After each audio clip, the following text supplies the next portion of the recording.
bin B tum pay admitting mon BPRISED.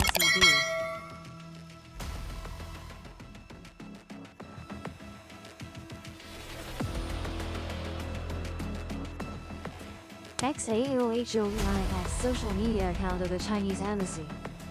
Of the Chinese embassy. Of the Chinese embassy. The South Korea's social media account of the Chinese embassy in Japan posted an article. And so, he already transferring now misreading. In this post, the Chinese diplomatic representative cited the enemy clause in the UN Charter, thereby asserting China's right to conduct military attacks on Japan, without waiting for Security Council approval. Needless to say, such a statement made at a sensitive time. The world would fall into instability, heart-skipping beats fearing escalating tensions.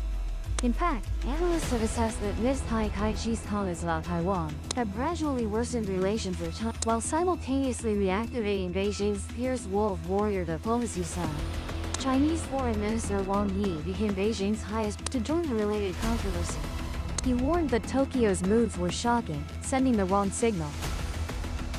From there, the Chinese foreign minister said China must work not only to protect sovereignty and territorial integrity, but also the hard-won achievements from the war, paid for with blood and sacrifice.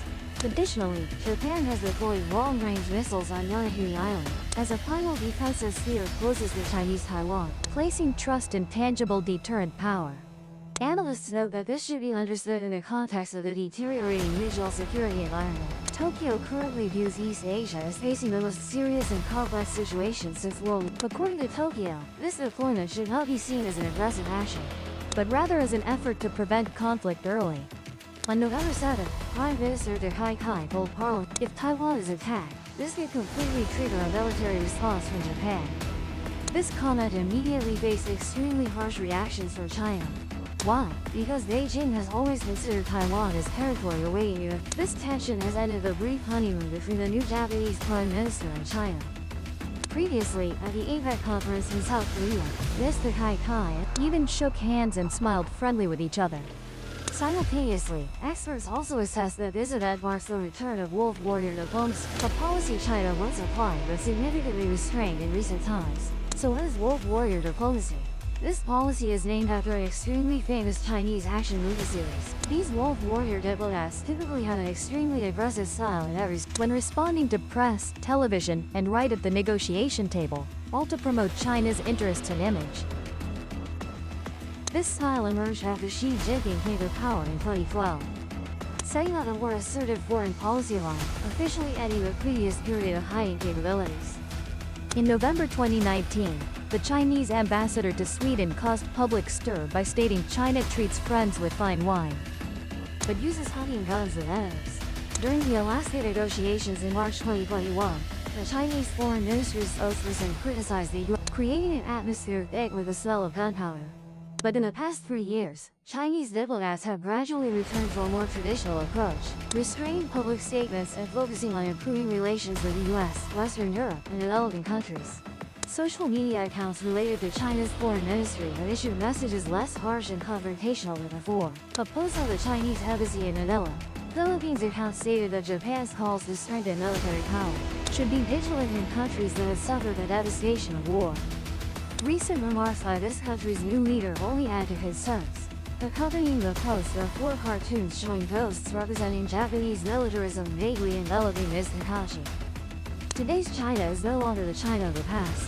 If Japan dares to militarily intervene in the Taiwan Strait, it would be an act of aggression, and China will certainly retaliate decisively. The Chinese embassy. Observers believe that when activating the wolf warrior diplomacy policy, China also sends diplomatic messages to attack the image of Takashi globally. Political scientists in Hong Kong commented that the sharp remarks recently issued by Chinese diplomats targeting Japan and Prime Minister Takashi mark a clear return of wolf warrior diplomacy. The decision to deploy surface-to-air missiles by Japan on Yonaguni Island occurs in a broader context of deteriorating regional security. Yonaguni is an inhabited island at Japan's westernmost point, and its location is highly sensitive, being only about 110 kilometers from Taiwan. The island has about 1,700 local residents and, of course, also hosts a base of Japan's self-defense forces. Tokyo claims that deploying missiles here will help reduce the likelihood of any armed attack targeting Japan itself. As Institute of International Affairs, Prime Minister Takachi. They point out worrying aspects. An attack on Taiwan would immediately affect the crucial sea lanes around the island.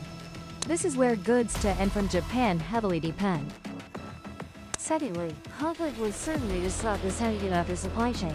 Semiconductors are already extremely important for Japan's technology economy. And finally, this directly impacts the defense industry that Tokyo and Washington rely on to ensure regional security. During his first visit to Yonaguni Island, Japan's Defense Minister Shinjiro Koizumi on November 23 affirmed, "The missile system is deployed to reduce the possibility of armed attacks on Japanese territory," while dismissing the view that they would increase regional tensions. This deterrent deployment reflects a clear strategic shift from cautious passive response to proactive risk management, truly increasing China's military assertiveness. The geographical location of Yonaguni explains the island's new strategic importance. Yonaguni is closer to Taiwan than even the main island of Okinawa, and its vulnerable position was clearly demonstrated when Chinese ballistic missiles fell into the area south of the island during exercises in response to the visit to Taiwan by U.S. House Speaker Nancy Pelosi in 2022. That event provided visual evidence that any conflict in the Taiwan Strait could immediately spread to Japan's southwestern island chain.